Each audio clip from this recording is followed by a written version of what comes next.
Every wise engine knows that it's the signalman's job to make engines run on the right lines.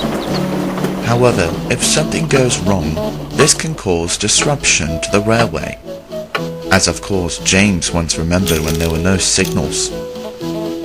One day the points had jammed on the main line, so all the mainline engines, except for one, were left stranded, including the twins Donald and Douglas, who had been working on Edward's branch line.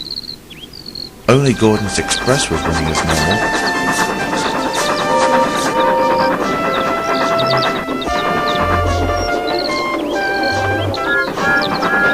Gordon arrived at a signal box at the end of the line where a signalman flagged him down. The passengers of the express began to peer out of the windows to see what was going on. The signalman, a new one, spoke to Gordon and his driver. "The points on the main line have jammed," he said. "The other mainline engines are stranded. We've called for an engineer to come and fix the problem at once, but unfortunately there are no nearby roads for him to be dropped off." Gordon thought for a moment.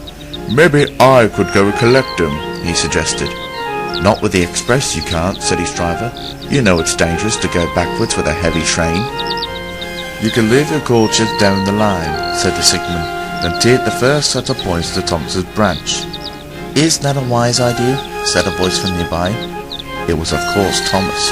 "The Fat Controller doesn't like the heavier mainline engines like Gordon running on the branch line. Our tracks aren't strong as those on the main line." That's true," sighed the signalman. "Well, I'm blowed if I can see any other way. We can't just stand here and leave the engines stranded all afternoon. Gordon will just have to take the risk." "But we better check with the Fat Controller first," added Gordon's driver, "and inform him of this predicament and see what he says."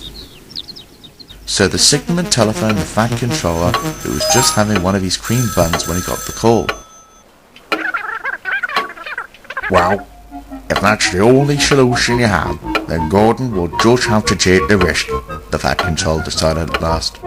"We can't leave those engines stranded any longer, and the main line needs to be back in service as soon as possible.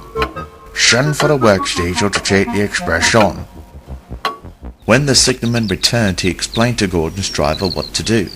"Take the first set of points to Thomas's branch after you've shunted your coaches," he said. "A diesel will be along to take the express." "Oh, the indignity," Gordon groaned. "Having to run the branch line again and then having a diesel to pull the express. Oh, James and Henry will never hear the end of it." "Never mind, Gordon," soothed his driver. "Once the points are fixed, we'll be able to travel back on the main line." Once the guard had informed the passengers of what was happening, Gordon then reversed back down the line and left his coaches.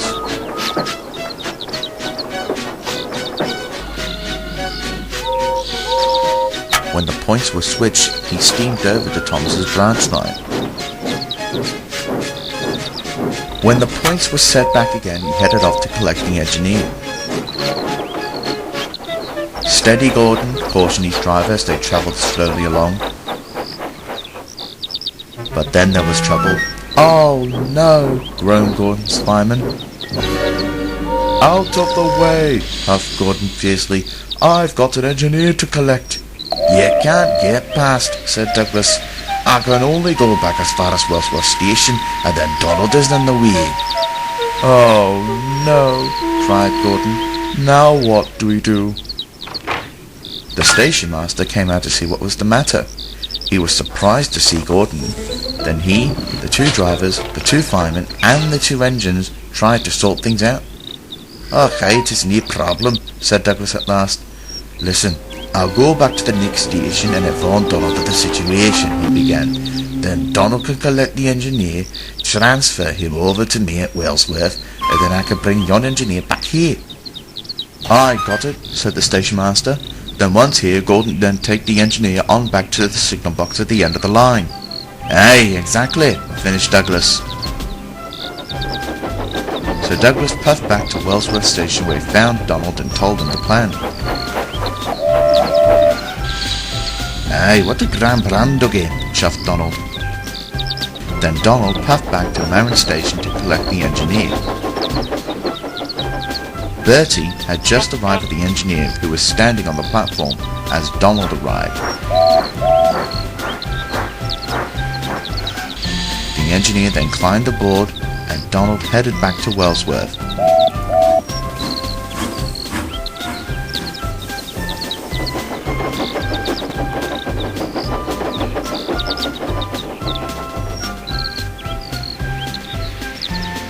When Donald arrived at Wellsworth Station, the engineer then boarded Douglas.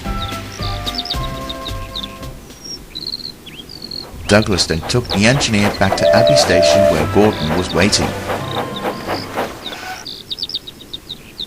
Finally, Gordon arrived back at the signal box at the end of the line. The engineer soon fixed the points in no time at all. "The points are fixed now," the signalman called out. "Well done, Gordon," said Thomas as he went on his way. By the evening, the main line was back in good working service.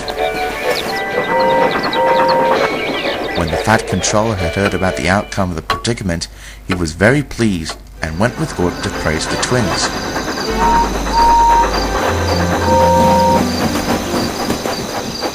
He climbed down from Gordon's cab once they arrived.